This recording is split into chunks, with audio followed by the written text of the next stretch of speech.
Hello বন্ধুরা, কেমন আছো সবাই? চলে এলাম দেখো ড্র্যাগন ফ্রুট নিয়ে। ড্র্যাগন ফ্রুটটা আমার মা নিয়ে এসেছে। কত বড় দেখো ড্র্যাগন ফ্রুটটা।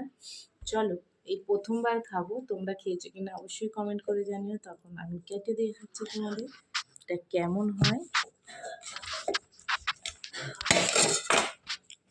ওয়াও, কে খেয়েছো কমেন্ট করে জানিও। এটার ভেতরটা লাল হয় না বাবু? লালও হয়, হলুদও হয়। আচ্ছা চলো, তাহলে আমি এটা খেয়ে দেখাই তোমাদের। এটা ছাড়াবো। এই ফার্স্ট টাইম খাচ্ছি আমি ড্র্যাগন ফ্রুট। তো এটা খুবই নরম একটা জিনিস, আর এর ভেতরে এরকম কালো তিলের মতন সিডস আছে।